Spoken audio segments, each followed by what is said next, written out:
So, come on in, everybody. We see you out there. It's time for Comics by Night. We are live.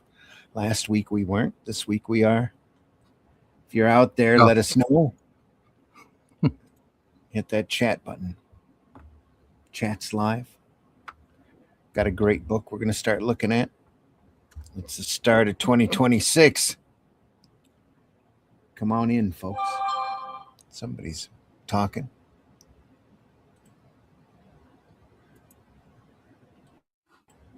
Come on in, folks.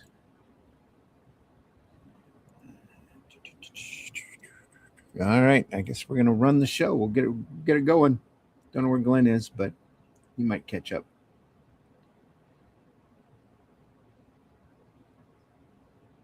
All right, here we go. Which one? That one.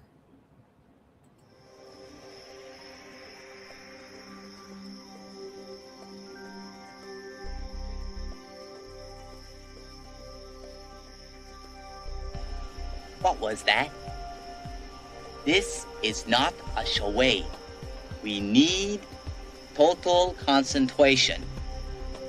Now, once again, this time, with theory.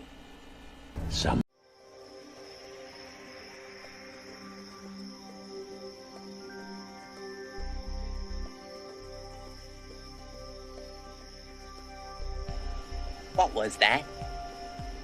This is not a charade. We need total concentration. Now, once again, this time, with theory.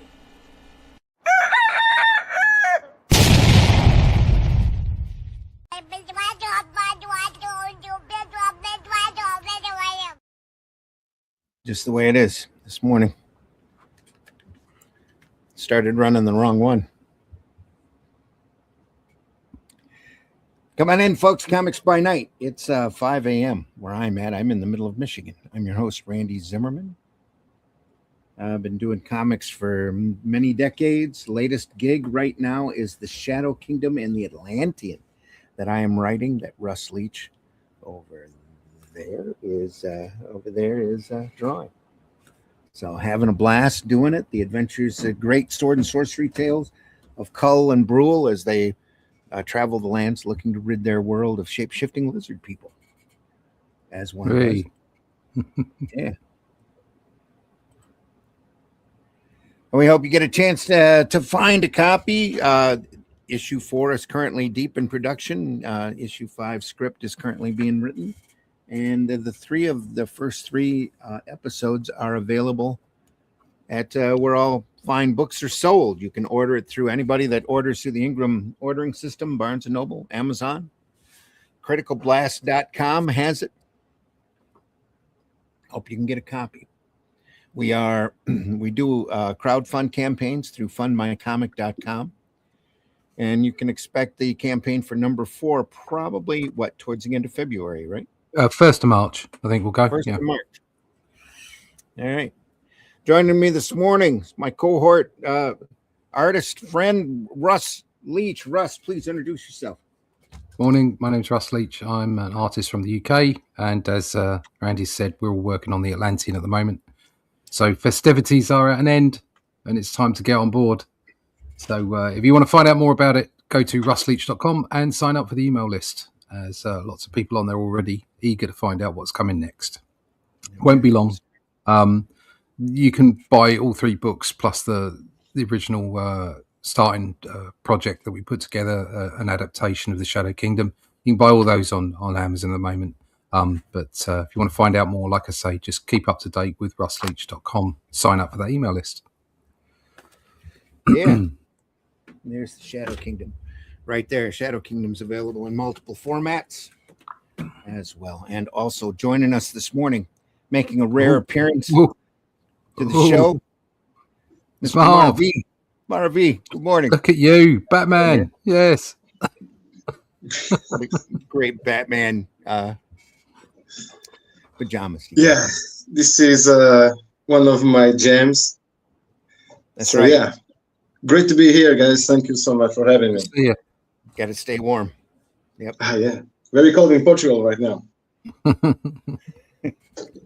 You guys get snow over there? I'm in the coast, so very rarely. Last time was in 1987. It was a Wednesday. Really? I was having Portuguese class, but I skipped school that day. My last time for snow was this morning. Still up there, dust on the ground. When I used to live in Paris, and when I was a kid, during the week of my birthday in December, that was insane for me. That was wonderful to get up in the morning and watch the snow, and I miss those days because it was magical. Yeah. But just make Paris look prettier. Yeah. Now it's a shithole. Yep. Yeah. Yep. Lots of European cities are now. Yes. Yeah. It's a terrible pity. There you go. We had some snow today as well. Not a lot, just a little bit. So fantastic. It's a dusting. It's like just literally just a dusting on the rooftops, and then it's. I went out for a walk. I do an hour's walk in the morning before I have my breakfast, and yeah, it was very pretty out there in the countryside. Cool. Yeah. In the Upper Peninsula here in Michigan, they got 3 feet a couple of days ago. That's snow. They don't just dig out. They dig in. That's what it is. They dig in. Yeah. Yeah. The big university up there has tunnels that travel, so they don't have to worry about the snow. You can just go from your dorm to your classroom underground. Screw the snow. Yeah, I think most universities these days have a tunnel digging course. Yeah. Did I say that out loud? That's Elon. What can you say? All right, folks. We are going to do this Batman book. Batman from the 30s. Oh, wait. Before we do that, we should have Marvy introduce himself. Sorry, Marvy. Didn't mean to. Introduce yourself, Marvy. Hi, I'm Marvy. I'm the creator of The Sim Killer, and right now I'm working on a short story called Deadliest Catch. Everything will be done traditionally. I'm working on page 3 right now. And nice. Cool. Thank you. I'm having lots of fun right now. It's very excited about this. And yeah, I'm from Portugal, and yeah, today I'm not working, and I'll do my best to continue and finish page 3 today. So, but I had to come here, so it's been a while. It is what, about 10 in the morning there where you're at? Yeah, just like Russ. Yes. Yeah. I mean, you took today off, huh? You get a long extended weekend. Yeah, thank God, because I've been working overtime Saturdays and during the week, and it's been crazy out there. Lots of work at the factory sanding, and finally the boss said, "Okay, let's take a few days off," and I really appreciate it. Your boss probably knew he wasn't going to be in any shape to work. It's going to be crazy next week, but I'll see you Monday. Yeah. Yeah. Let's go home. I'll see you Monday. Yeah. Anyway. All right. Batman from the 30s to the 70s. We looked at Superman from the 30s to the 70s. Same volume, same company. Done back in the early 70s. Look at that great Carmine Infantino and Murphy Anderson cover. How can you go wrong with that? Oh wow. That's the cover I was asked to reproduce for my first ever Batman gig. Oh, there you go. Yeah. I'll dig. Hold on, I'll just dig it out quickly. Hold on, so you can see. That would be fun, considering you got to do your own version of the characters. Yeah. It was. What was the cover? Output. Classic cover. Stuff. There we go. Share screen. There it is. There you go. So that was my version of the characters in the same. Cool, man. Yeah. Oh. And I was specifically asked to do that by editorial, so that was great. That was really good. It was my contribution to the legacy, as it were. Homage to the classic. An cover. homage. Yeah, an homage to a classic. Yes, an homage to a classic. So, yeah, it's been sold now. Somebody else has it. Classic piece, though. I didn't get as much as this one would go for. Yeah. I don't know. I just saw the Heritage auctioned off the famous Japanese painting, The Wave. The Blue Wave. Yeah. It was fun to see them go up in $500,000 increments. Yeah. Yes. Now it's 13.5 million. Do I hear 14? Yeah. Anyway. I'm not doxing myself here. I have my address up here in the corner, but it's an address from like 60 years ago. 50 years So ago. if you go back in time, you can get him. Yeah, go back in time. You can find me wasting away in my room at my parents' house. Yeah. Dedication by Carmine Infantino. That's not a real signature. Wish it was. Yeah. Grand table of contents. Introduction by E. Nelson Bridwell. Very famous DC writer.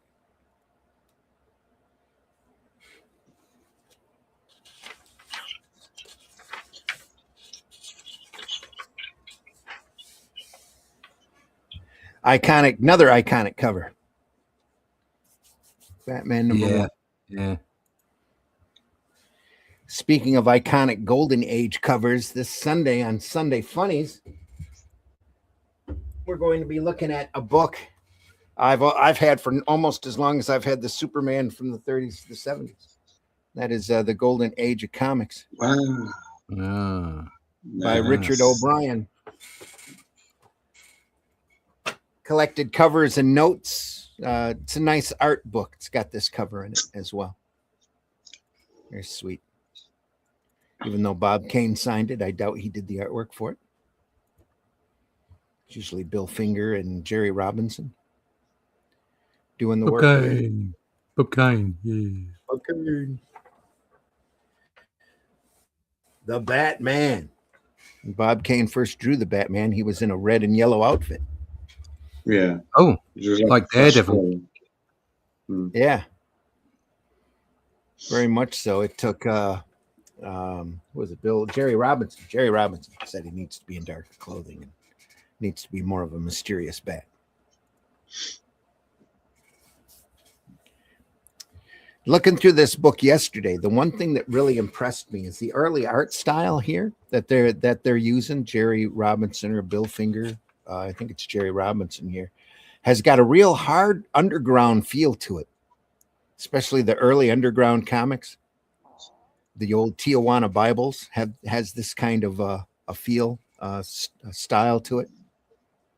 It's golden age look.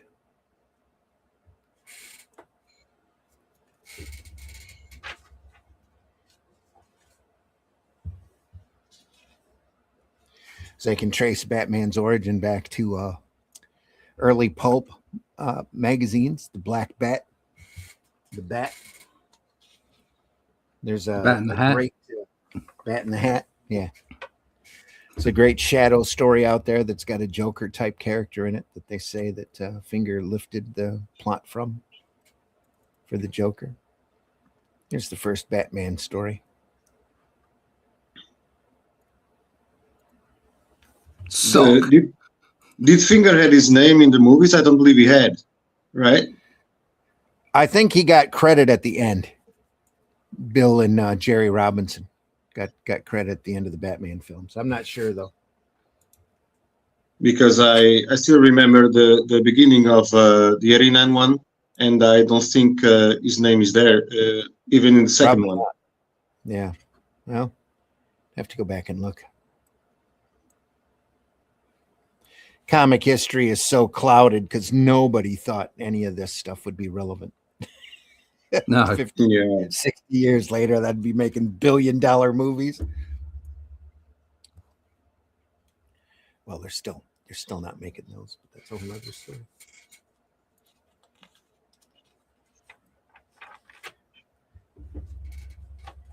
I love that pen. Again, a classic 2-pager. Very iconic. Yeah. Criminals are a superstitious and cowardly lot.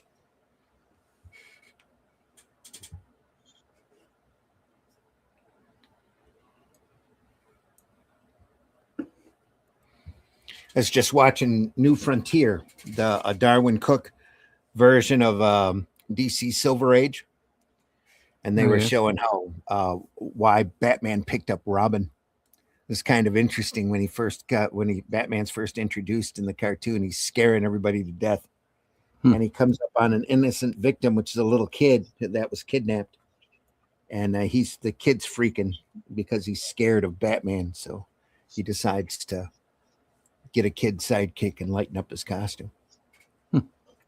Says, I meant to scare criminals, not innocent victims. It's just as well he just didn't decide to get someone dressed as a clown for them. There you go. Oh, kids are scared of me. I know what I'll do. I'll just get a clown on board. It'll be fine. That's the Joker, though. That's his responsibility. Here's the first Joker story. Black and white. Nice. We jump into black and white. Yeah. And again, this is almost, it's not the style here doesn't remind me that much of Golden Age comics as much as it does the underground movement from the late 60s on this stuff. It straightens out real quick, and especially once Dick Sprang comes in and you get these guys that just draw it for years. Look at this.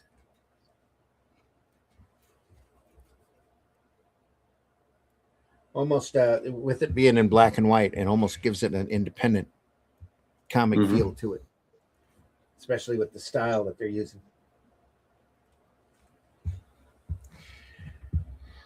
Great first Joker story. He goes on the radio and tells everybody that some particular judge or some high official is going to die at a certain time, and they go to his house and they guard him and they wait for the Joker to appear, and the guy dies right at the time that the Joker said he would. He comes in after the fact. So what the cops didn't realize is that the Joker was sneaking in the night before and poisoning the victim. Kind of clever.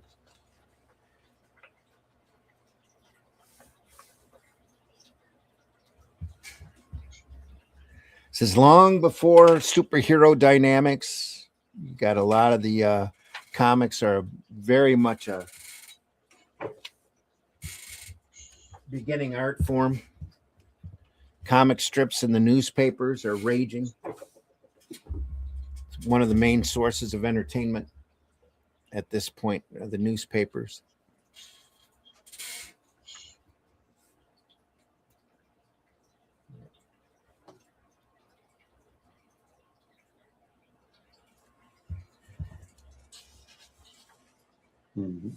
It takes decades to get the dynamics down, and inventive people to come in like Kirby and that to define the genre. But in the meantime, they're really coming off of old pulp magazines and adventure strips like Flash Gordon, The Phantom. It's real popular at this point. Shadow on the radio and in pulp magazines is really popular. 1936, I believe. That's the year the story first started. It's 1940 for the origin story here.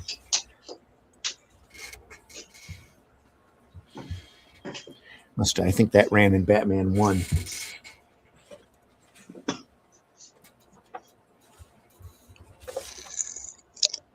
Like everything, it took them a little bit to realize the spring issue. Yeah, it took them a little bit to realize they had a big hit on their hands.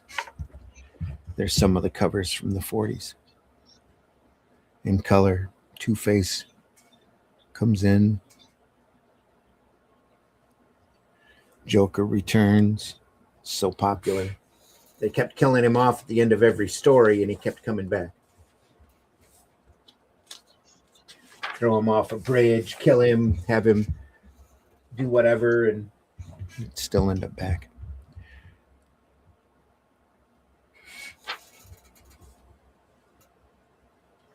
Detail here.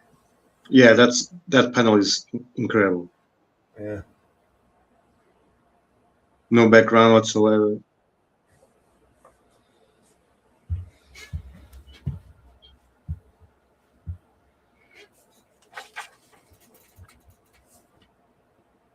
There's Batman and Robin.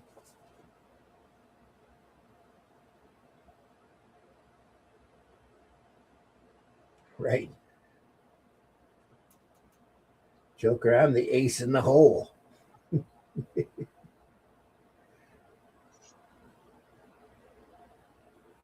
And that's for the sock on the head.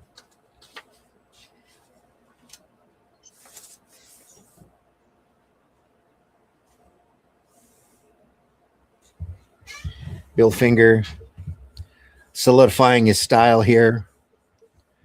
So a little bit later, this is 1943. Story here with Alfred.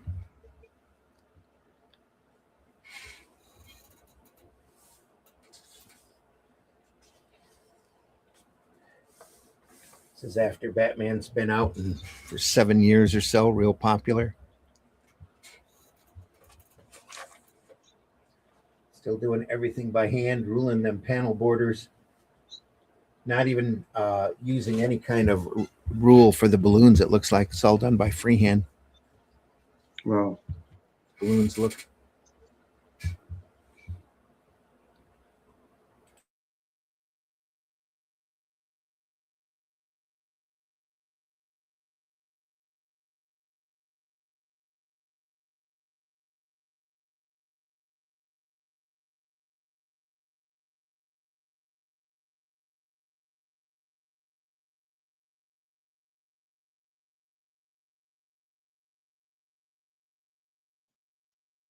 There we go. So they're just going to keep pouring through this, folks.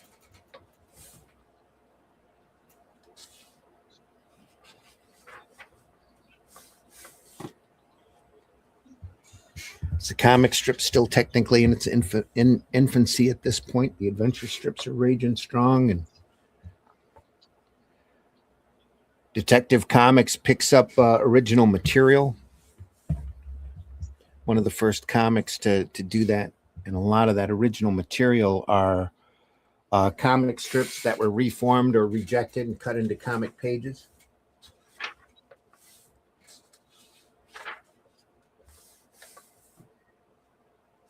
That face. By this point, Batman's got a definite style to his look. I believe it's Finger or Robinson. Robinson probably is drawing at this. We looked at a great book about Robinson's career a while back. Became a great commercial artist after his gig here with comics. An editorial cartoonist.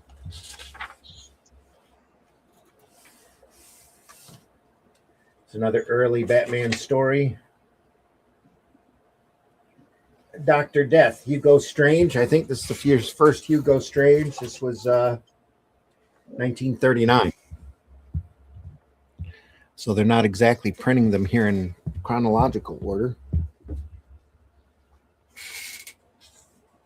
The lettering continues to be insane. All this text. Yep.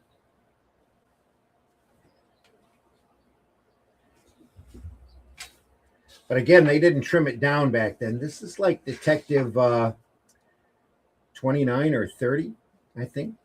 This is the one with the big bat.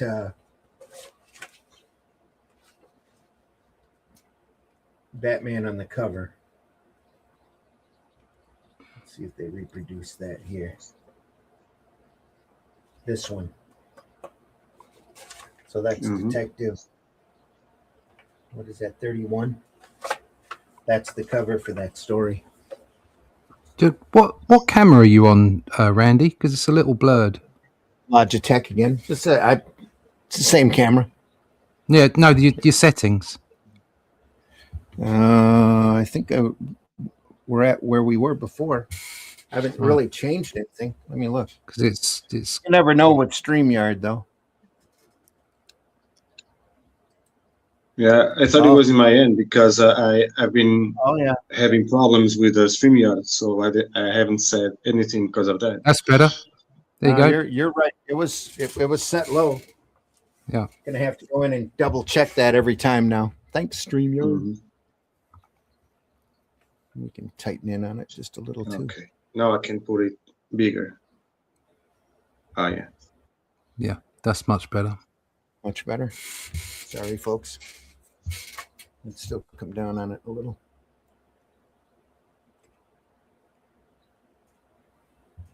You can see how quite simple this artwork is in a lot of ways. Yeah. And the lettering is. I'm glad Glenn isn't here to see this lettering. This lettering's really bad, but this is a very early Batman story here too. This is like the second or third one they ever did. You can tell by his mask. Look at where them ears are.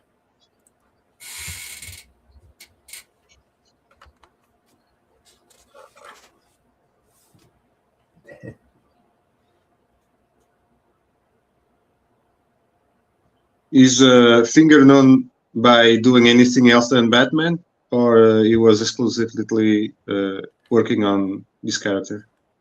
I think that was it. He might have done some other stuff for DC at one point, but I don't think he did much other than Batman. I think he got disgruntled, especially working around Bob Kane.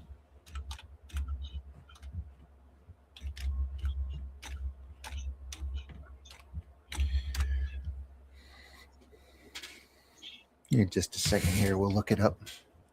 Nice.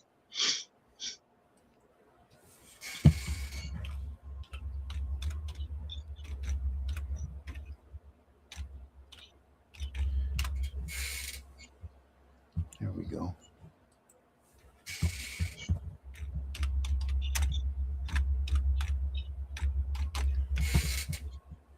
Bill Finger, American Comics writer. Finger was the writer, so that would be Robinson doing the artwork. Was born January 8th, 1914. Co-created DC Comics character Batman with Bob Kane, despite making major, sometimes signature contributions as an innovative writer, visionary, mythos, world builder, and illustration architect.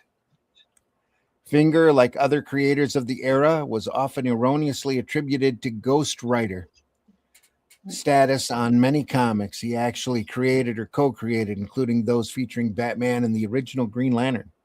Recent years, Finger's lost legacy has been restored. Kane privately admitted in an 80s audio interview that to his autobiographer that Finger was responsible for 50 to 75% of all the creativity in Batman. He publicly denied Finger had been anything more than a subcontractor executing Kane's ideas for decades. As a result, Finger died in obscurity and poverty, while the Batman brand and Kane amassed international fame and wealth. In the 2000s, Finger biographer Mark Tyler Nobleman's research uncovered previously unknown heirs. At the urging of Nobleman, the online comics fan community, and others, Finger's granddaughter revived the fight to restore his lost legacy, which continued for years. In 2015, DC Comics' parent company conditionally agreed to recognize Finger's intellectual property claim as co-creator of the Batman characters and mythos, officially adding his name going forward to the created by credit line. Kane had been contractually guaranteed since 1939. Yeah, that makes me sick thinking about. Why do people do that. Just one example of many. Comics has always been a sleazy business, and there's always been scummy people working in the industry that either through ego or greed take advantage of the talent. It's just the way it's always been. Yeah, we always talk about the corporate part of things, and we never think about the personal part, like this friendship or collaboration that is being, torn apart by greed. We only hear the part of the big company and never the creators, the relationship between them, and that's worse than the companies. Yeah, at least the corporates are simply there. They're cutthroat. You know what they're about. When creators do it to each other, it's sickening. Yeah, it is. Yeah, it's worse. It's worse. Yeah. Early, the comics aspiring writer, part-time salesman Finger joined Kane's Hascent Studio in 1938 after having met Kane, a fellow DeWitt Clinton alumni, at a party. Kane later offered him a job ghostwriting the strips Rusty and Clip Carson. So early the following year, National Comics' success with the seminal superhero Superman and Action Comics prompted editors to scramble for similar heroes. In response, Kane conceived the Batman. Finger recalled of Kane that Kane had an idea for a character called Batman, but he'd like me to see the drawings. I went over to Kane's and he had drawn a character who looked very much like Superman with kind of reddish tights, I believe, with boots, no gloves, no gauntlets, with a small domino mask swinging on a rope. He had two stiff wings that were sticking out looking like bat wings, and under it was a big sign that said Batman. Finger offered such suggestions as giving the character a cowl with pointed ears instead of a domino mask, a cape instead of wings, adding gloves, and changing the red sections of the costume to gray. Finger later said a suggestion to have his eyes covered by white lenses was influenced by Lee Falk's popular The Phantom, a syndicated newspaper comic strip character with which Kane was also familiar, and that he advised the name Bruce Wayne for the character's secret identity. Finger said Bruce Wayne's first name came from Robert Bruce, a Scottish patriot. Wayne, being a playboy, was a man of gentry. I searched for a name that would suggest colonialism. I tried Adams, Hancock, then I thought of Mad Anthony Wayne. Kane, decades later in his autobiography, described Finger as a contributing force on Batman's right from the beginning. I made Batman a superhero vigilante when I first created him. Bill turned him into a scientific detective. Nobleman said Bob Kane showed Batman to editor Vin Sullivan without Bill. Vin promptly wanted to run Batman, and Bob negotiated a deal without including Bill. Finger wrote both the single script for Batman's debut in Detective Comics and the character's second appearance in number 28, while Kane provided art. Batman proved a breakout hit. Finger went on to write many of the early Batman stories, including making major contributions to the Joker character. Batman background artist and letterer George Roussos recalled. What was good about Bill was that whenever he wrote a plot, he did a lot of research for it. Whether the setting was a railroad station or a factory, he would find a photo to reference, usually from National Geographic, and gave Bob all the research to draw from. He was very orderly and methodical. The only problem was that he couldn't sustain the work. He couldn't produce material regularly enough. Robin was introduced as Batman's sidekick in Detective 38. When Kane wanted Robin's origin to parallel Batman's, Finger made Robin's parents circus performers, murdered while performing their trapeze act. Finger recalled, Robin was an outgrowth of a conversation I had with Bob. I said Batman was a combination of Douglas Fairbanks and Sherlock Holmes, and Holmes had his Watson. The thing that bothered me was that Batman didn't have anyone to talk to, and it got a little tiresome, always having him thinking. I found that as I went along, Batman needed a Watson to talk to. That's how Robin came to be. Bob called me over and said he was going to put a boy in the strip to identify with Batman, and I thought that was a great idea. Jim Steranko wrote in 1970 that Finger's slowness as a writer led Batman editor Whitney Ellsworth to suggest Kane replace him, a claim reflected in Joe Desri's description of Finger as notoriously tardy. During Finger's absence, Gardner Fox contributed strips that introduced early Bat Arsenal, his utility belt, the Bat Gyro plane, and the Batarang. Upon his return, Finger is credited with providing the name Gotham City. Finger wrote the debut issue of Batman's self-titled comic book series, which introduced the Joker and the Catwoman. Among the things that made his stories distinctive were a use of giant-sized props and large pennies, sewing machines, or typewriters. Finger seemed to avoid having Batman operate out of a cave in the early stories to circumvent being too similar to the Phantom and Zorro. Instead, Finger indicated that Wayne merely used underground hangars on the property to store vehicles. Batcave first appeared in 1943 Columbia serial starring Lewis Wilson, and the comics followed suit thereafter. Donald Clow Cameron created the concept of Batman having a trophy section in the Batcave. One of the prevalently featured trophies in Batman's Batcave, the giant replica of a Lincoln penny, was introduced in a story written by Finger. He was one of the writers of the syndicated Batman comic strip from 43 to 46. Actually, that giant penny was from a Two-Face story. Mhm.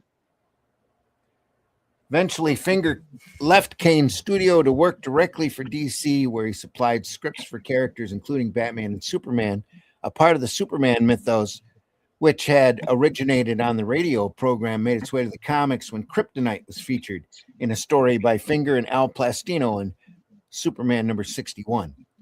As writer of the Superboy series, Finger created Lana Lang, a love interest for the teenage superhero. Continuing his Batman work, he and artist Sheldon Moldoff introduced Ace the Bat Hound in Batman number 92. In June of 55, Batmite in Detective Comics 267, Clayface in Detective Comics 298, and Betty Kane, the original Batgirl, in Batman number 139. Finger created All Winners Squad and All Winners Comics number 19 for Timely. Wow. All Winners Comics, yeah. Provided an account. The creation of the Joker was Robinson or Kane, who initiated, unsure if it was Robinson or Kane, if it initiated the concept. Got a call from Kane. He had a new villain. When I arrived, he was folding a playing card. Apparently, Jerry Robinson or Bob, I don't recall who, looked at the card, and they had an idea for a character, the Joker. Bob made a rough sketch of it. At first, it didn't look much like the Joker. It looked more like a clown, but I remembered that Gossett and Dunlap formerly issued a very cheap editions of classics by Alexander Dumas and Victor Hugo. The volume I had was The Man Who Laughs. His face had been permanently operated on so that he will always have a perpetual grin, and it looked absolutely weird. I cut the picture out of the book and gave it to Bob, who drew the profile and gave it a more sinister aspect. Then he worked on the face, made him look like a little clown-like, which accounted for his white face, red lips, green hair, and that was the Joker.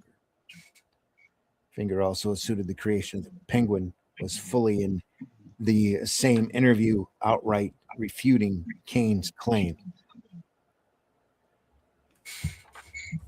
Oh, I never came off a package of Cools. I happened to be looking at an old copy of the old Saturday Evening Post that had an article on the Emperor Penguin. It had photographs of Emperor Penguins waddling about. To me, they looked exactly like portly Englishmen in their way to their private clubs. Naturally, when you think of an Englishman, you think of the perpetual umbrella. So I decided to make a character who, well, can't be just an umbrella. I decided to gimmick them. I gave him a top hat, make him looking like the Englishman, and gave him 1,000 umbrellas. Gimmicked. Alas, we have the penguin. Finger created the Scarecrow, and it is believed that Kane penciled his first appearance. Kane created Two-Face, and Finger expanded his characterization in the first script for Detective Comics 66. The Riddler was created by Finger and designed by Dick Sprang in issue number 140. The Calendar Man was another villain created by Finger with input from Kane. There's the first Robin story.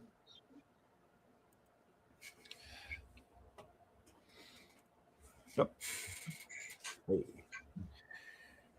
He also collaborated with Martin Nordell on Green Lantern. Alan Scott, both writer and artist, received a byline on the strip. Nordell in the earliest issues using the pseudonym Mart Dellon. According to Nordell, Finger was brought in to write scripts after Nordell had already conceived the character. Nordell recalled in an undated latter day interview.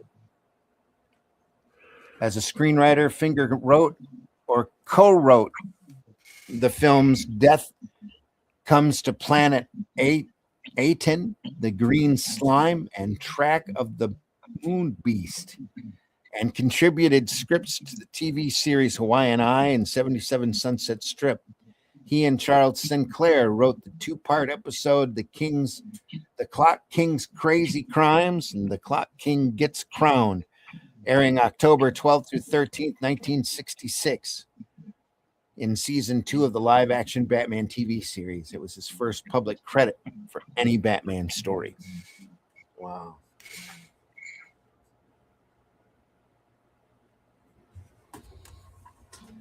Bob Kane negotiated a contract with National that signed away ownership of the character in exchange for, among other compensations, a sole mandatory byline on all Batman comics and adaptations thereof. Finger's name, in contrast, didn't appear in an official credit on Batman stories or films until 2015. Finger began receiving limited acknowledgement for his writing work in the 60s. The letters page of Batman 169, for example, features editor Julia Schwartz naming Finger as the creator of the Riddler. Additionally, Finger did receive credit for his work for National sister company All-American Publications during that time. For example, the first Wildcat story in Sensation Comics #1 has the byline by Erwin Hasen and Bill Finger. And the Green Lantern story, see above, is credited to Matt Dillon and Bill Finger. National later absorbed All-American. National's practice in the 50s made formal bylines rare in comics, with DC regularly granting credit only to Kane. William Moulton Marston, creator of Wonder Woman, ran his pseudonym Charles Moulton and to Sheldon Mayer. In 1989, Kane acknowledged Finger as a contributing force to the character's creation and wrote, "Now that my longtime friend and collaborator is gone, I must admit that Bill never received the fame and recognition he deserved. He's an unsung hero." What a nice. Yeah, nicely done. Once he's dead, he's scumbag. Yeah. I often tell my wife, I go back 15 years before he died. I would like to say, I'll put your name on it now. You deserve it. Comics historian Ron Goulart referred to Batman as the creation of artist Bob Kane and writer Bill Finger. Finger's contemporary artist and writer Jerry Robinson, who worked with Kane from the beginning, said Bill had more to do with the molding of Batman than Bob. He just did so many things at the beginning, creating almost all of the characters, the whole persona, the whole temper.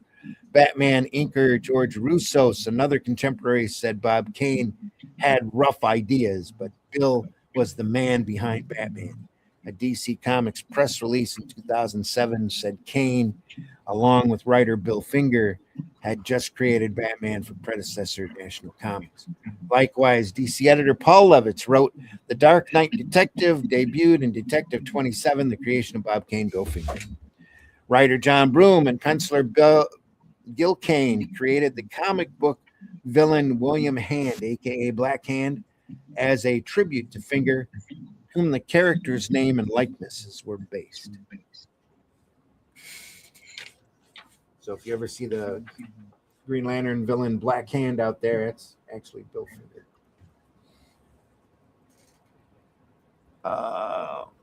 Penciler. In September 2015, DC Entertainment announced Finger would receive credit on the 2016 superhero film Batman vs. Superman: Dawn of Justice and the second season of Gotham. Following a deal between Finger family and DC, Finger received his first formal credit as a creator of Batman in the October 2015 comic books Batman and Robin Eternal #3 and Batman Arkham Knight Genesis #3.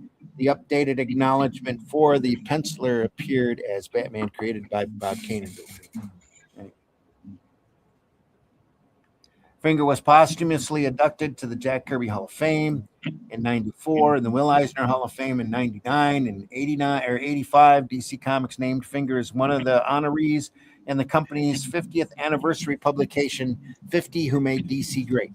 In his honor, Comic-Con International established in 2005 the Bill Finger Award for Excellence in Comic Book Writing, which is given annually to 2 recipients, one living and one deceased, who have produced a significant body of work in the comic field.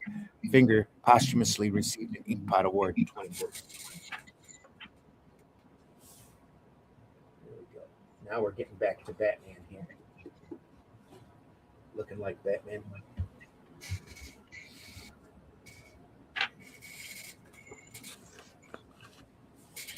December 2017, southeast corner of East 192nd Street and the Grand Concourse in the Bronx was named Bill Finger Way. The corner was chosen for its proximity to Pope Park, where Finger and Kane used to meet to discuss their Batman character. Finger is the subject of the Hulu original documentary Batman and Bill, which premiered in 2017. So if you want to know a lot more about Bill Finger, there's a documentary out there on Hulu. He's married twice.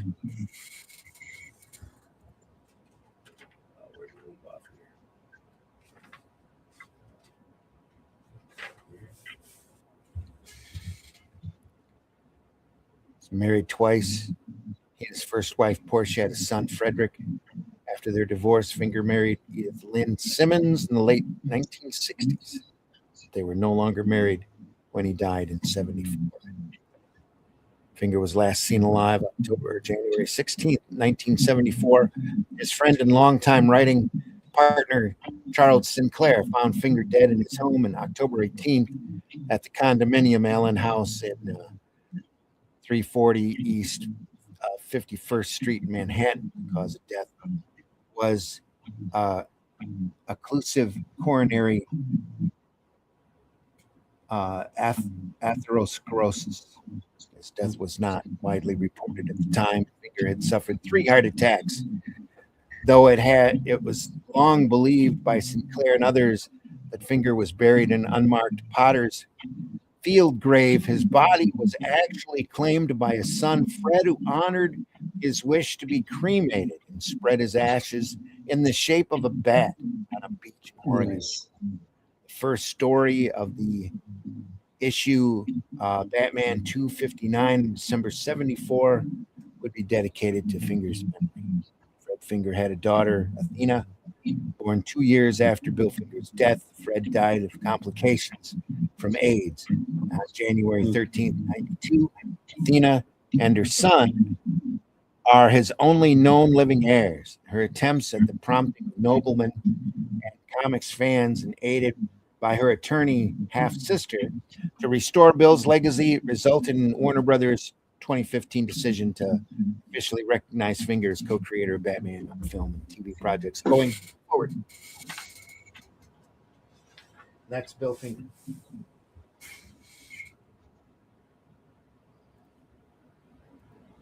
Wikipedia lists So a ton of unfortunately, nobody continued his legacy, right?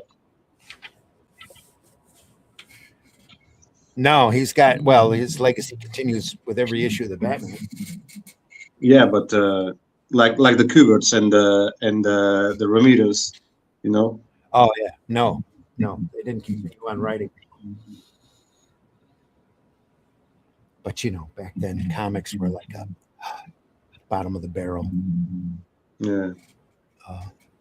occupation.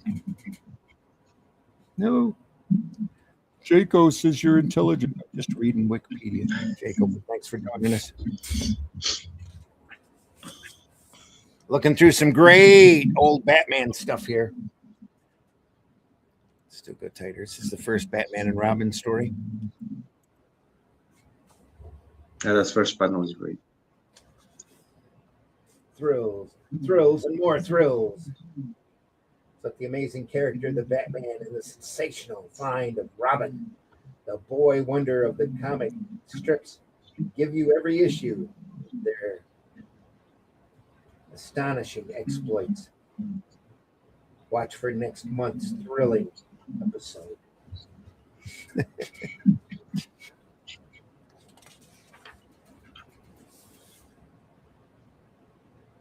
Here's a 9-panel grid.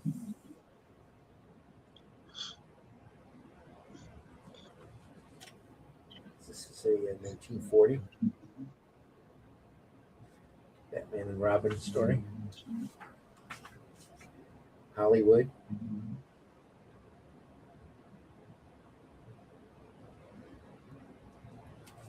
A few more spotted blacks at this point. Mm-hmm. Get a little bit noir working. Here's a bong. Oh, come on.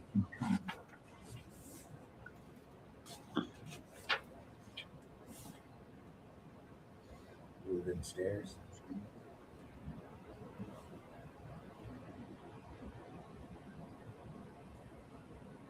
Just going to keep moving on this.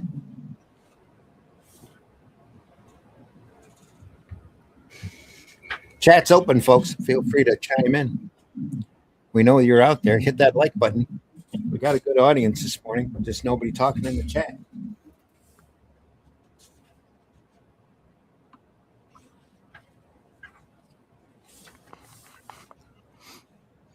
Oh, what a face.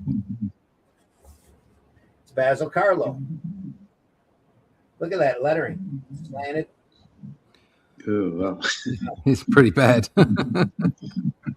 It's still young, 1940s yet. Still early on. Yeah, but he's got some great panels in the story. Yeah, it's getting better all the time. Here's a Riddler.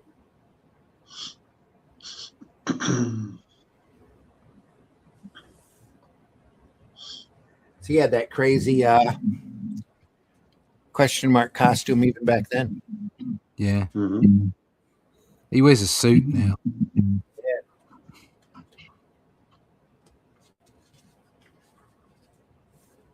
He's kind of got a suit there. That's the TV version suit right there. Frank Gorshin suit.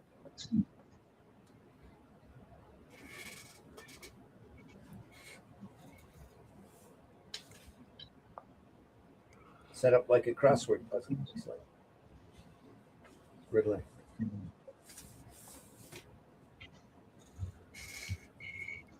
Puzzler doesn't come in till later.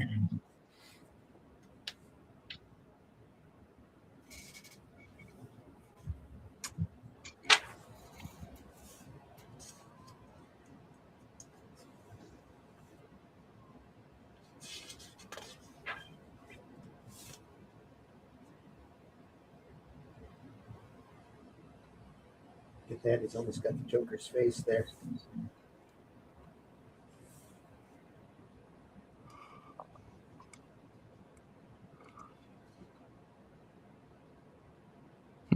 So what the puzzles? Tonight I shall rob the Eagles West nest. Yeah.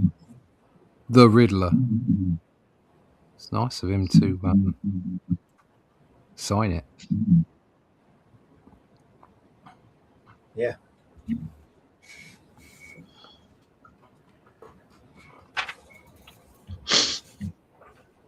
Oh, it's a giant corn cob.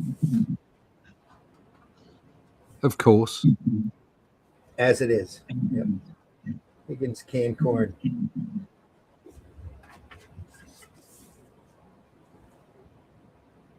Dear Batman, here's a corny riddle. Tip you off to my next job. Why is corn hard to escape from?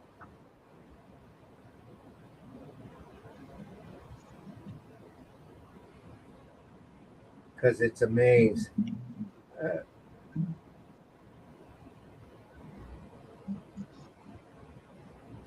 Big glass fun maze out at Pleasure Pier Amusement Park, of course.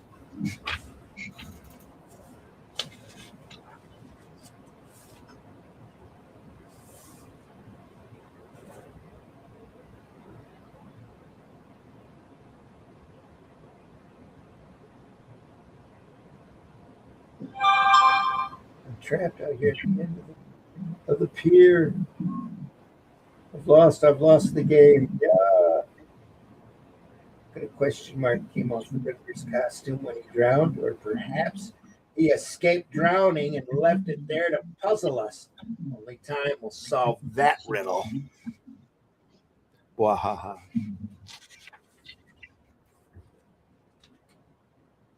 The explosion is great. Should have been a bigger panel right there. Yeah. Should have been.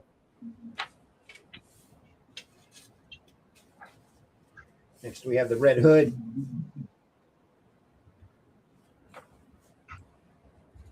The art's getting cleaner and cleaner, isn't it? It is. Yep. Farther along it goes. This is 1952.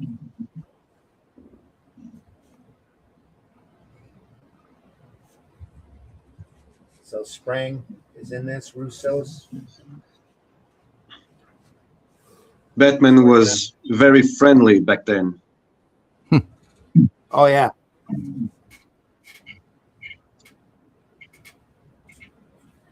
This is right before the code kicked in.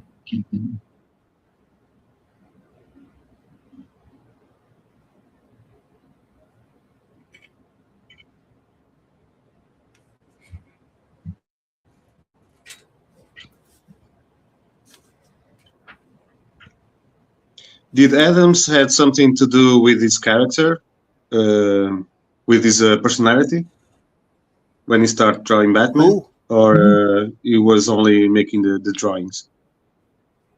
Neil? Yeah. You talking Neil Adams? Mm-hmm. A lot of that was brought in by a lot of those changes was Adams and Denny O'Neil came in. Okay. Denny O'Neil was writing the majority of that Batman stuff at that point. Denny went on to be a big editor for both DC and Marvel.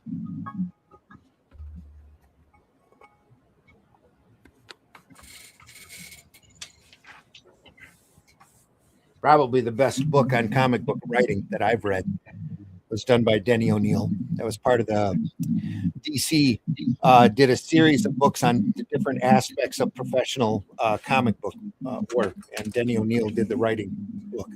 It's really good. I think Adams and Giordano did the drawing book. Those books are like next to impossible to find anymore. I've got O'Neill's writing book around here somewhere.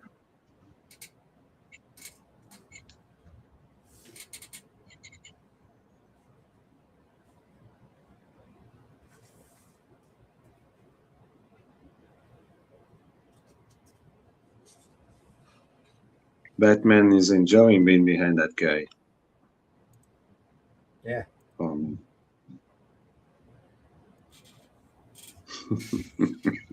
This is right at the start of their crazier period, you know, with the circus on Mars. Just the outlandish stuff that they did during the 50s.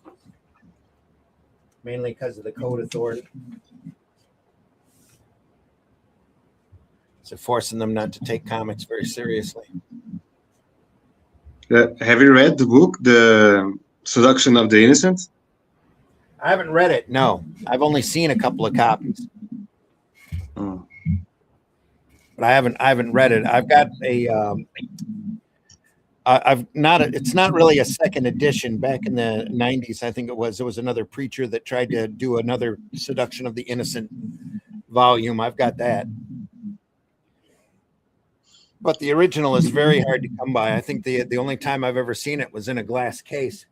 I think Hall of Heroes in Illinois has got a pristine copy of one.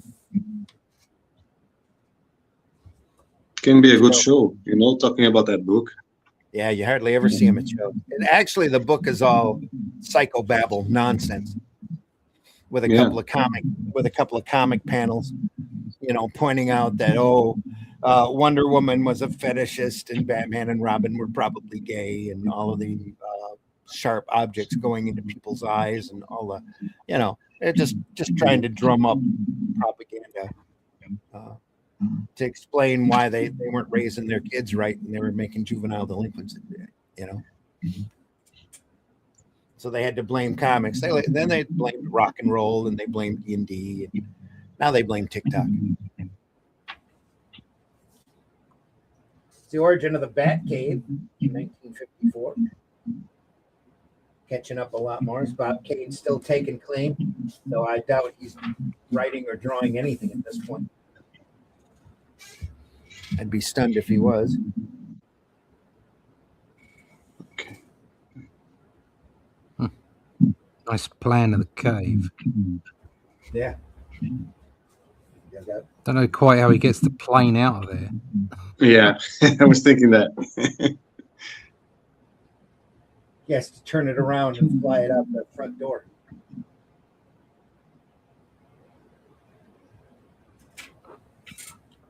It's the same with the bat boat. He has to run out to the dock where he's got it. Bat boat, yeah. Vic Martino in the house. Batman was originally a kind of vigilante. He would kill villains if need be. When they added Robin, it changed to make him more kid-friendly, and he no longer killed. Actually, that was the second issue of Batman. He decided to stop killing. He takes out a giant while he's flying a biplane, uses a gun, and thinks it's too inhumane. So he stops using guns after that point. Also made him different from the Phantom. The Phantom and the Shadow were both running around shooting stuff up. At this point, they were very popular characters. So to have Batman not killing. Because heroes don't kill.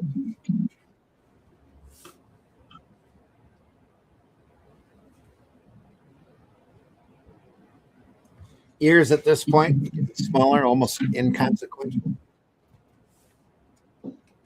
Just stuck to the side of his cowl like Adam West's ears. Mm-hmm.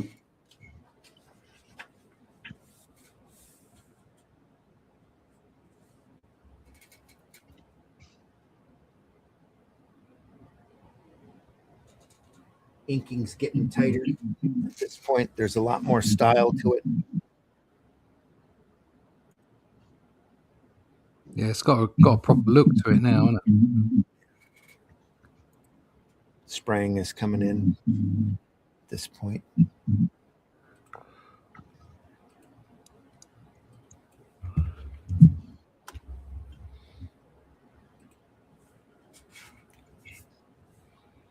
Vic says, yes, he stopped using guns early on, but he did still kill on occasion, if I'm not mistaken. Not randomly, but occasionally. All the villains ended up dying, and a lot of them met, your typical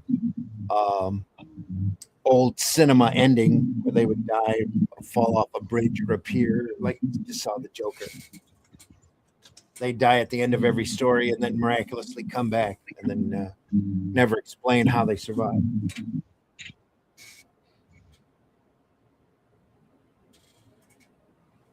The pages are more dynamic right now. Yeah, Very better all the time. More silhouettes being used, more variety, more style.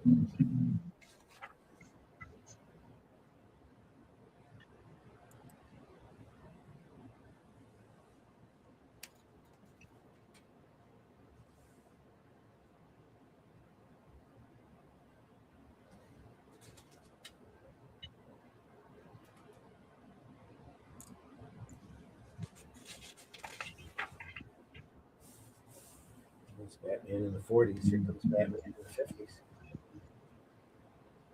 The Two-Face cover there. Is that the Firefly or the Moth?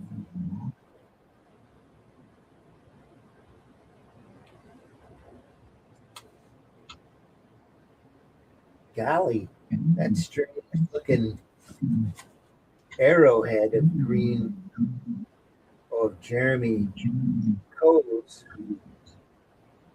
Hall of Trophies. I guess everything really happened after all. Oh, exactly.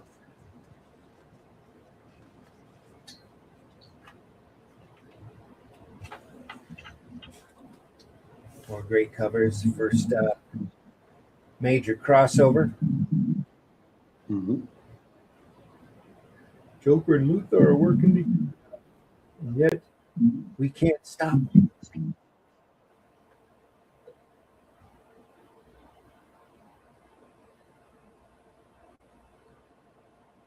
More great Batman covers. Got Joker movie up there. Big face in the front. Al Pacino, if I'm not mistaken. Crossover.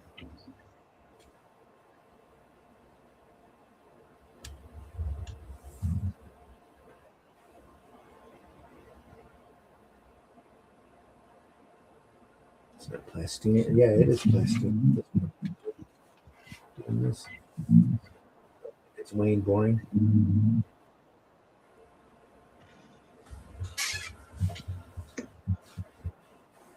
Hey, PBR in the house. Thanks for stopping by, PBR. Happy to see you here. We are looking through the book, Batman from the 30s to the 70s. Classic old book, come out in 1972.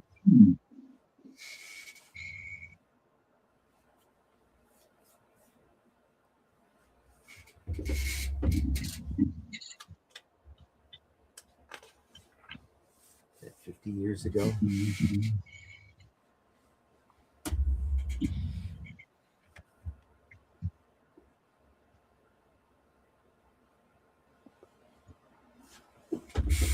I'm just gonna keep moving. Here we go.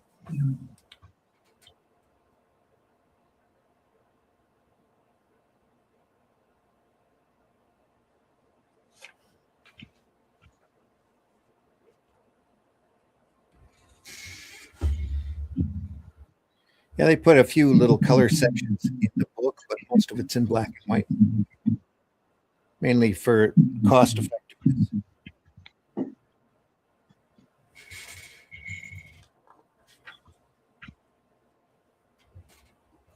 There we go. The man who wrote the Joker's jokes. 1961, 51, 1950.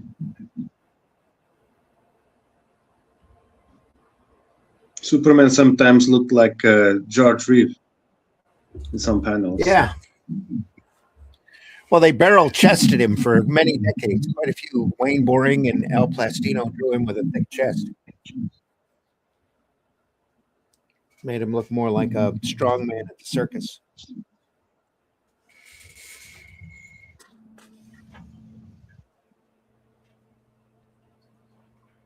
Another great crazy Joker.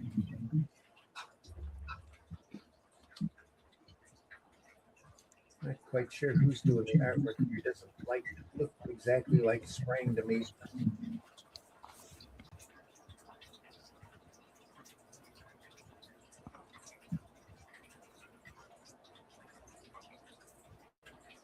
Joker escapes capture. Batman left holding bag.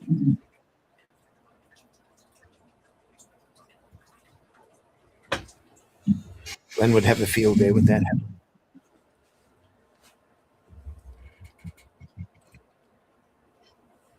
Vic says, I have that book there. I have a vast collection of comic books, graphic novels of Batman, not just Batman, also other DC and Marvel superheroes, and others as well, but mostly Batman. Yeah, cool, man. Nice. That's why we started doing this podcast, showing off some of this stuff and remind folks how great comics are, especially this old stuff.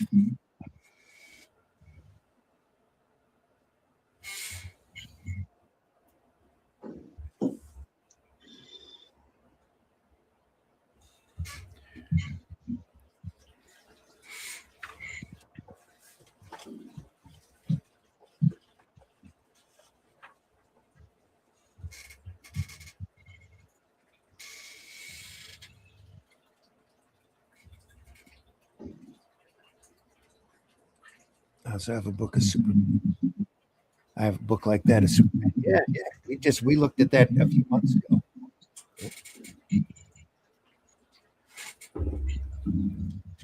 But here's the key. If I can reach it.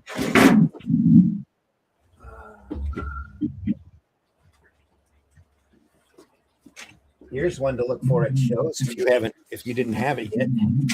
They also did a Shazam from 30s and 70s or 40s and 70s. If you ever run across that book, that's really hard to find.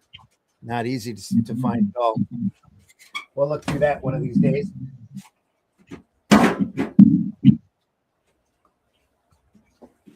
That's got a reprint of the classic Black Adam story in it. First Black Adam, all the firsts are in that book.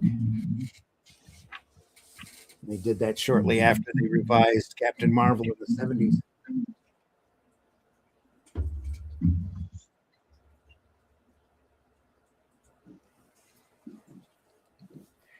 They didn't do one like that for Wonder Woman, which they should have done, but they did do a very large reprint of Peter's early Golden Age work that has a introduction forward in it by Gloria Steinem, who's a big feminist, attributing Wonder Woman to the feminist movement. I also have a book like that.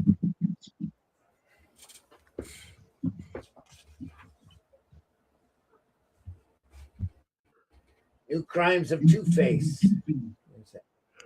Quite as large as what's in the Batcave. Getting there. In there.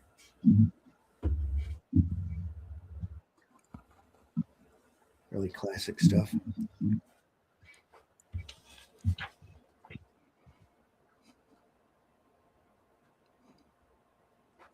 You can see the effect that Chester Gould's Dick Tracy had on Batman as well with the Rogues Gallery. Dick Tracy definitely had it first.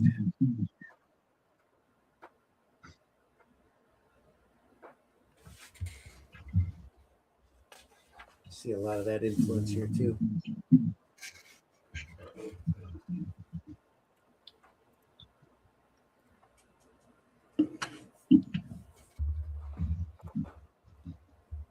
Vic says, I also have that Captain Marvel. I was going to say that I don't think there's a Wonder Woman one. No, they didn't make one that I'm aware of.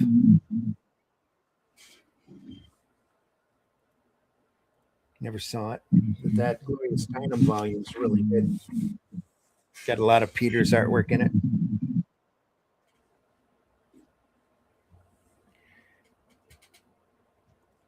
I do have a similar Dick Tracy book, yeah. And like the first 5 years, I think, of the Dick Tracy strip by IDW and a couple of sparse volumes after that with characters. I don't have them all. I wish I did.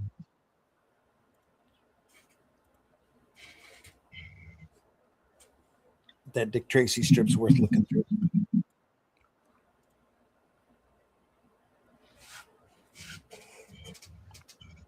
They've done a couple of really good Dick Tracy collections with some of his more unusual villains in it.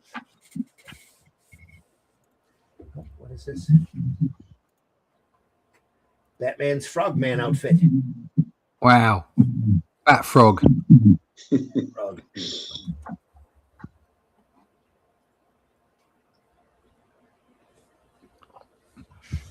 There you go.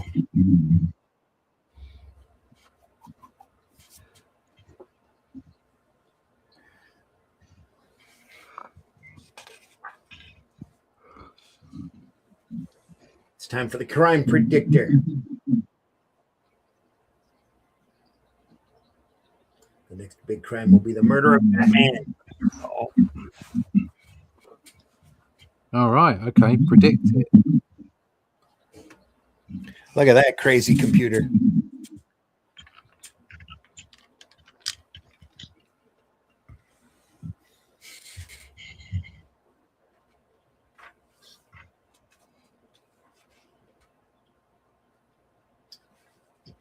A story from 1953. Dick Sprang, probably.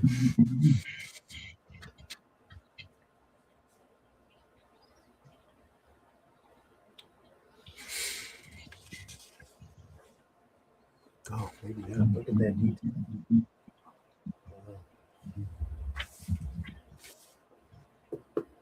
Crazy train.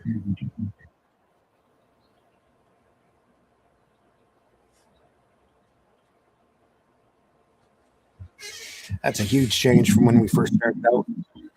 Mm-hmm.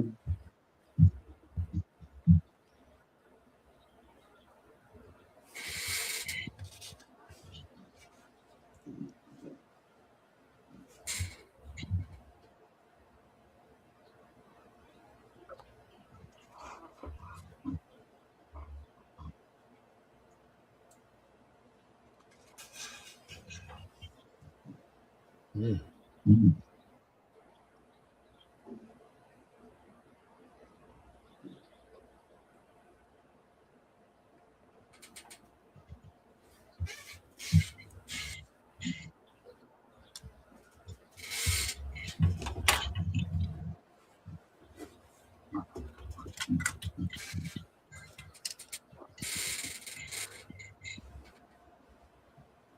There's no way out of this one.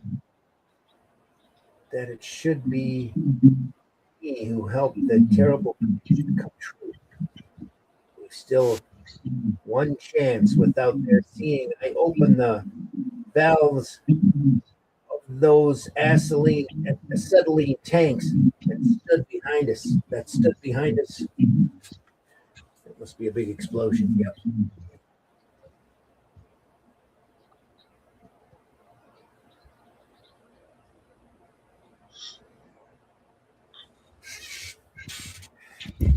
Let's go to the splash for the story Two-Face Strikes Again. We looked at that at the Les Daniels History of Comics book. That was The hair is just fantastic. The hair is beautifully done. Yeah.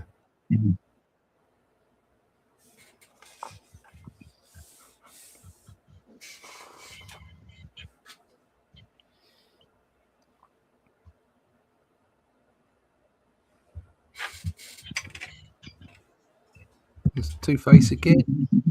Yep. It's popular.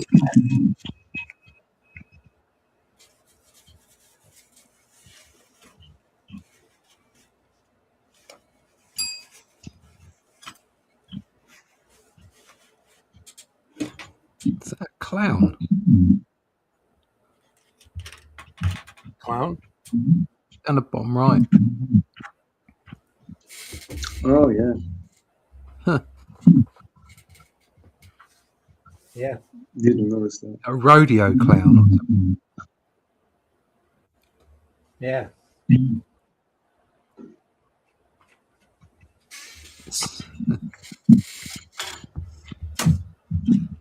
It's a world famous Tarando, world famous clown. Never heard of him. Clown, known to keep a fabulous diamond stick pin collection in his dressing room. I'll just take them if you don't mind. Get a big shocked look on his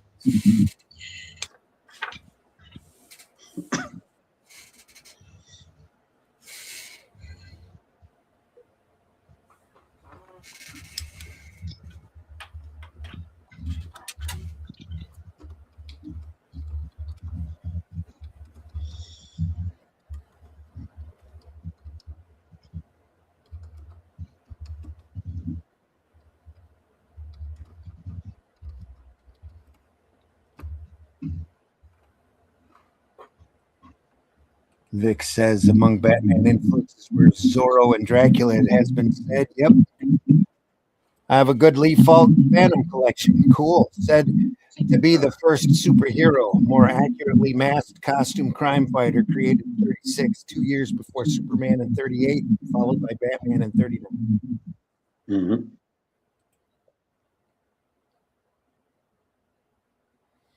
Russ is back in the house. Had to get kicked off. Russ, are you there? Yeah, I'm here. Yeah.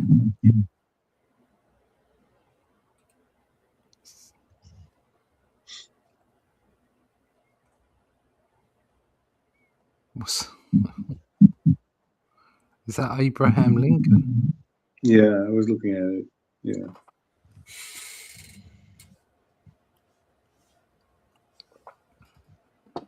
Yeah. That reminds me of the 60s Batman. Yeah. I don't know if Abe Lincoln was ever in it, but it's the kind of thing that would happen, isn't it? He'd turn up somewhere and it's like, that's Abraham Lincoln. Just putting random people in. I know they had Abe Lincoln in Star Trek. Oh yeah, Star Trek, yeah. Original series, yeah.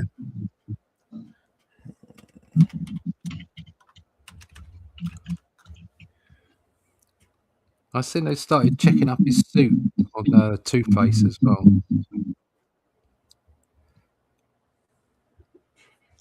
Who what? Checking it up. It's got like different, one side's light and the other side's dark. Oh, yeah.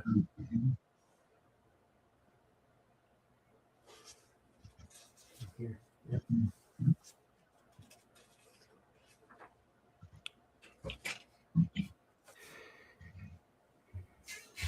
Being attacked by giant cue balls. Of course.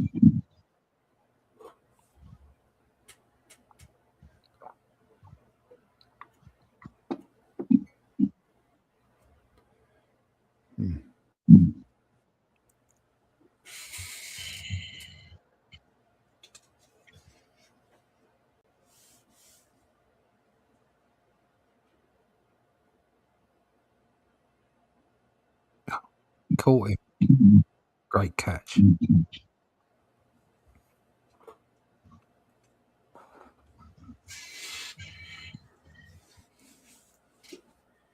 They still end up getting captured and tied to a giant coin.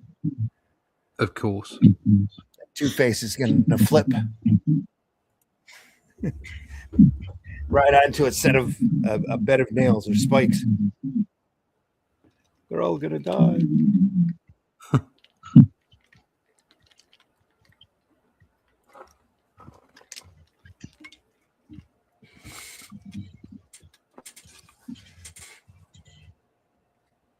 So they tie him up. And of course, in true Adam West Batman fashion, Batman and Robin shift their weight to make sure that they came up heads up, and that the sharp spikes broke their bonds, so they were able to get free and capture Two-Face. Oh my god.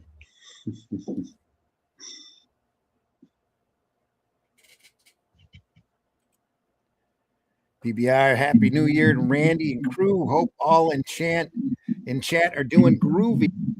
Thanks, PBR. Groovy. Happy New Year to you as well. It's very impressive how these iconic characters have lasted so many years now and show no signs of ever going to fade away into oblivion. Well, they keep shifting with the time.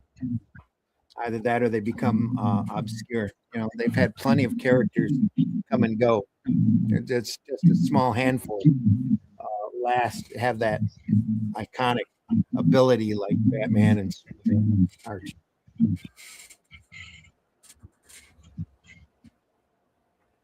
Well, he did the first Batmarine. Absolute Batman is not doing very well. Well, that's Yeah. I think they're selling. They claim to have sold 300,000 of the latest issue. But Well, the I don't illusion of the number one issue, and now they have this new Joker that looks like an alien, and people are buying those books for the covers, and then they're gonna cancel it because nobody will continue to buy those books. But at the end of the day, it's an Elseworld, isn't it? It's not. It's not part of the main canon. And they've gone on with the Elseworld thing because it's sort of quite popular, and they're leaving the main stuff behind. Nobody's going to buy that stuff. Eventually, it will stop unless you supplant the original character for the absolute character, which you can't really do. It's eventually at some point it's going to fall over. That's the trouble with Elseworld stuff. And then they did a whole bunch of great Elseworld stuff back in the 90s, and they've just folded the whole lot into the main story, main canon. It doesn't work. Ridiculous. There you go. Yep. There you go. I don't buy that stuff anymore. No. I only buy indie books now and old stuff. I've got old stuff. Yeah. I've got a Hulk Essentials coming today. So looking forward to seeing that. Got a Hulk issue? Yeah, Essentials, one of the Essentials books. It's the one where I specifically wanted the run where he first got shrunk down to subatomic size. Yeah. That was because I remember that from when I was a kid. So I specifically wanted. So I hunted that out and got that. I got it for 20 quid or something on eBay. Janella, I think the girl that he meets. Yeah, something. Jamala, isn't it? Something like that. Something like that. Yeah. I know Harlan Ellison created her. So. Then they never used her again. They used her very sparingly after. I think he went back again. He went back again to the subatomic realm at a later date. Yeah. But I'll be honest, I'm not really interested in that. I'm interested in that first run. So I think they had her enlarged too, and she was running around in Astonishing Hulk. The black. Oh, maybe that's right. Maybe that's it. They just enlarged her and brought her back in. Yeah. I don't know. It's been a long time since I looked through those books. I do remember them fondly, though. More great Batman.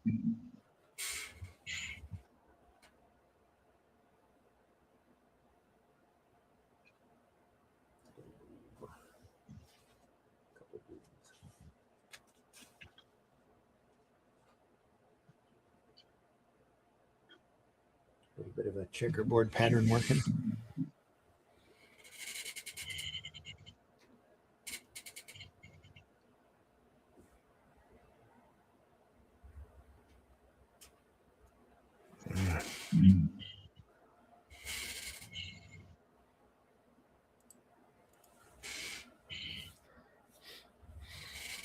Is your sound still bad, Russ?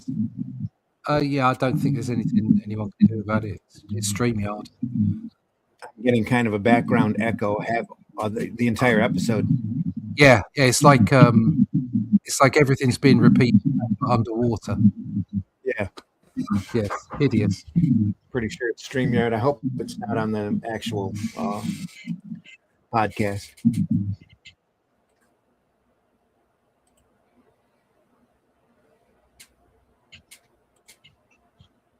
Absolutely no interest in those. I have absolutely no interest in those absolute stories, but there are certain podcasters were raving about them early on.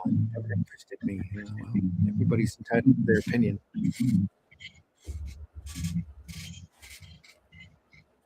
Was it Harlan Ellison again? You are entitled to your opinion, but you're entitled to your informed opinion.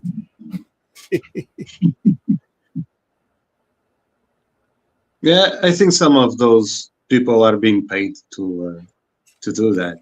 Oh, I know they are. That's why I think it's the same with movies. Yep. You're always going to get people who just love everything that comes out, and it's like, fine if they're happy, off you go. Like I say, live and let live. Do what you want. Be free. Just don't expect to bloody agree with you.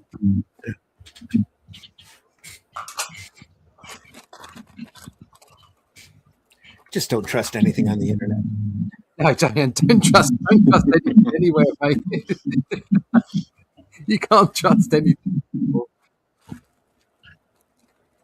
Whether you could in the first place, I question.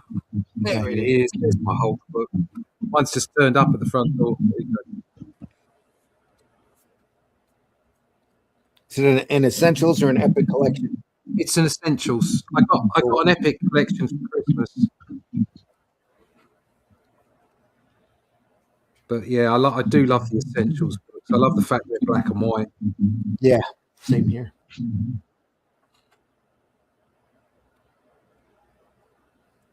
Just gonna keep turning here, folks.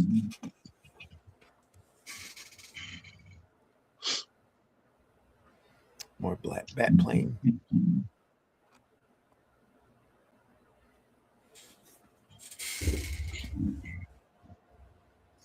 Lettering's gotten a lot better. I'm sure this is Dick Sprang. I'm pretty sure. Next positive it is.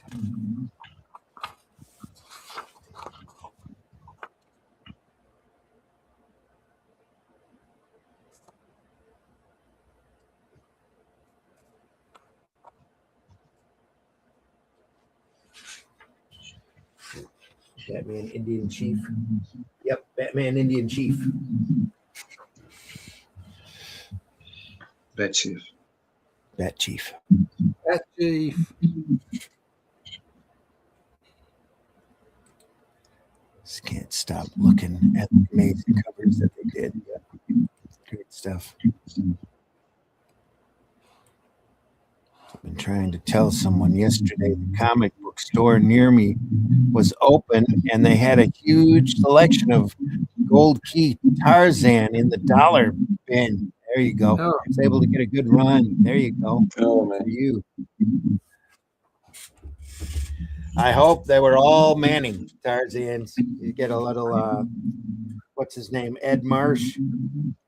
That was pretty prevalent in those comics back then. I didn't care for that art style at all. Kind of a thick brush look. But Manning is just amazing. Crazy good.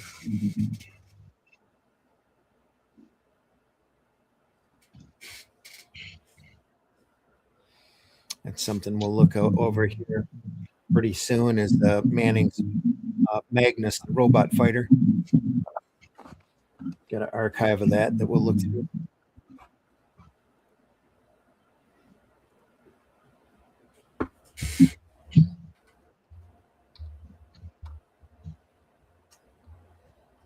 More Bat Chief. And Robin's got a little feather.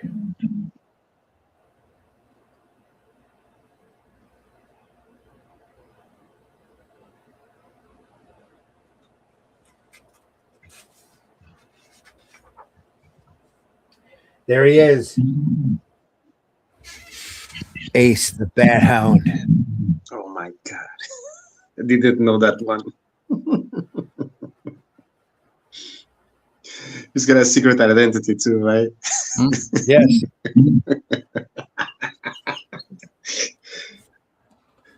Oh. Well, they have to hide his face in case, somebody goes into the Wayne mansion and sees Ace sitting there. So that they don't draw that connection that Ace is actually Batman's pet. Yeah. Because dogs are not clones of each other. Just have to put a cowl on him. Yeah.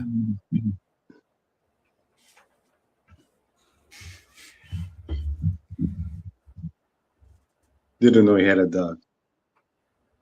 Oh yeah. Yeah. He had a dog. He had a bat mite.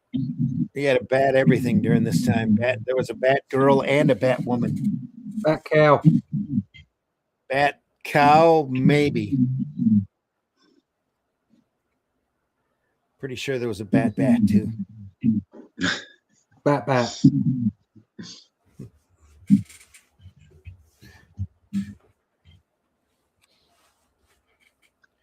But Superman had they had the whole run. They had the whole zoo.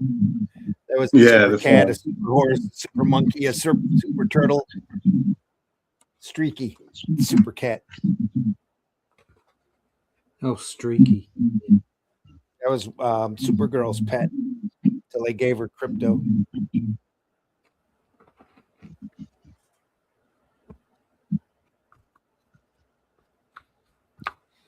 Yeah, they all went into the future and had Legion of Super Pets. It's pretty crazy. Chameleon Boy's pet, which was a mound of protoplasm that could change its shape with the leader, named Prody. Seriously. Crypto, Super Monkey, Streaky, Super Cat, Super Horse, and Prody.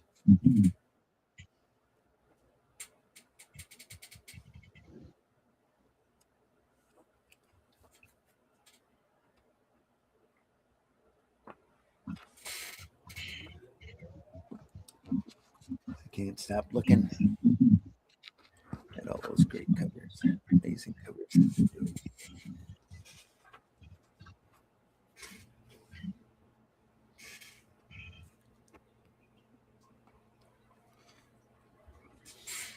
We're about halfway. Almost. Yeah. We'll stop at the end of the story. Have a part 2. Part 2 gets crazier. And then Neil Adams. Oh, man. I will have to watch on the replay, I bet. Oh. There's the Batwoman. Katie Keene, I think. Katie Keene. I think it is. Anyway. We'll pick up with Batwoman next week. Then Batgirl. Then who knows what else will be coming in.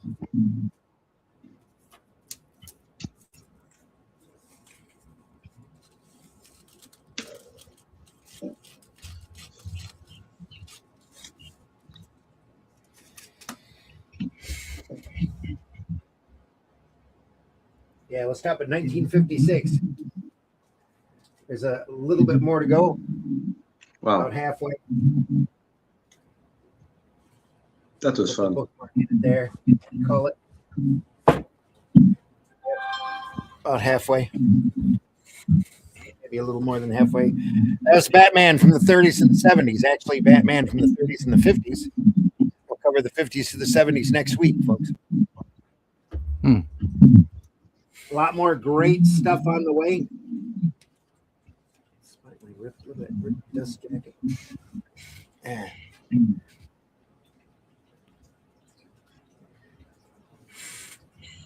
Then, like I said, this Sunday at 9 a.m. on Sunday Funnies, we'll be covering the golden age of comic books. Great collection of golden age comic book covers. And if you have a favorite golden age comic book cover, you should let us know what it is. For that, we'll be looking at this book. Coordinated and written by Richard O'Brien.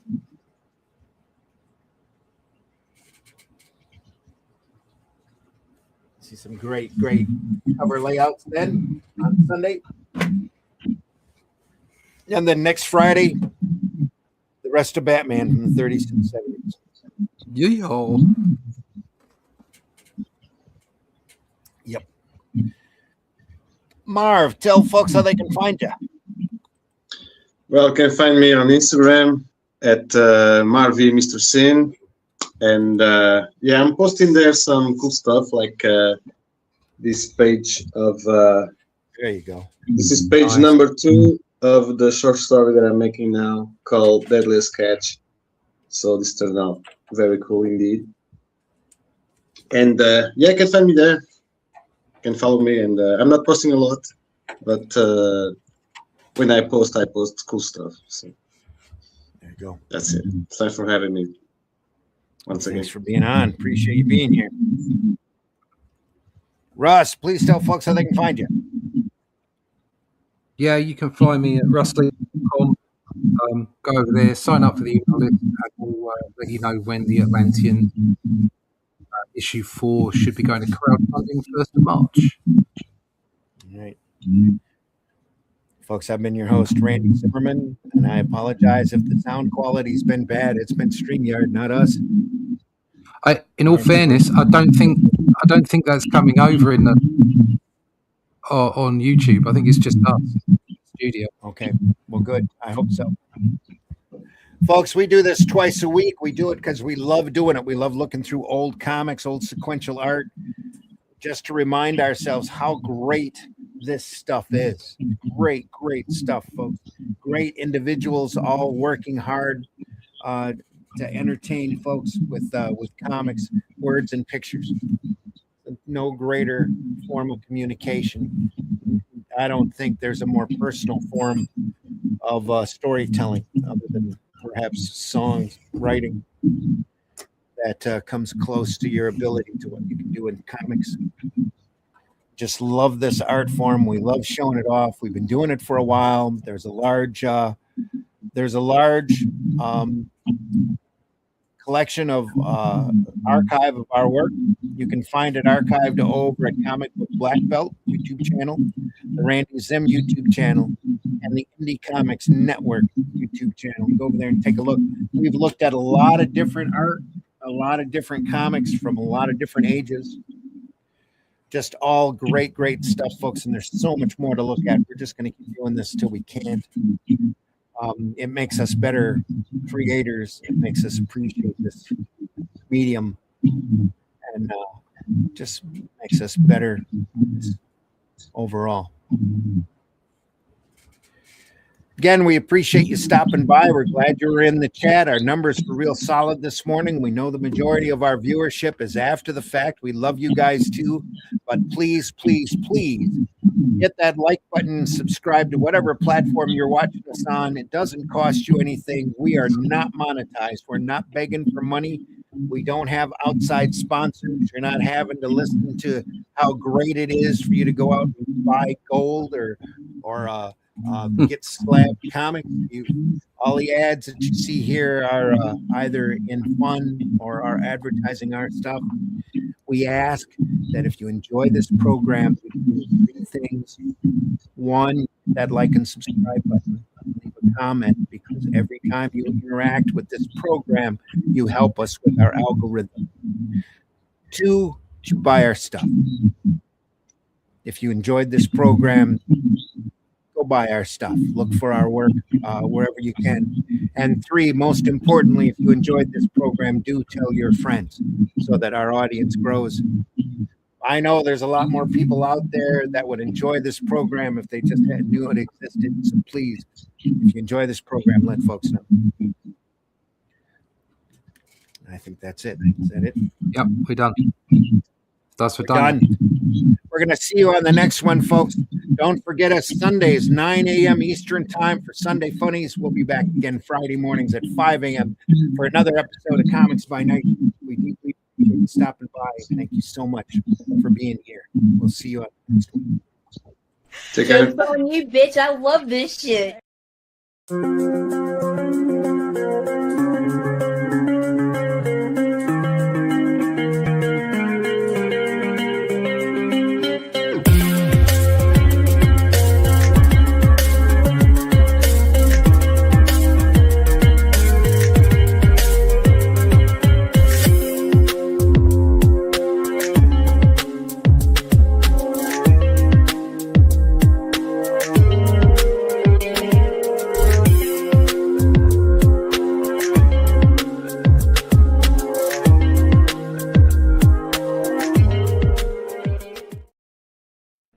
Hi y'all, it's time for Appalachian Word of the Day. The word of the day is marinara. How fast do you think that car get up to? About 120 marinara? No. No. No, he's sleeping. Hello, motherfucker. It means you're a catcher, not a pitcher. That's right. There we are. Oh, looking for there it is.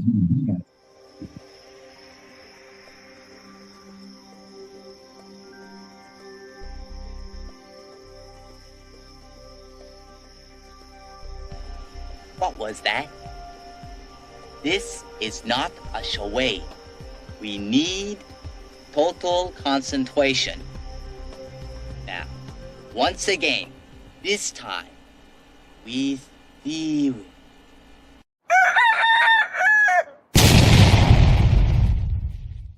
As he sits each day at his board, alone with his characters, Jack Kirby is far from lonely. I haven't got the trappings of a circus, but there in my mind is a very active and bright and colorful place that's as good as any circus that I've ever seen.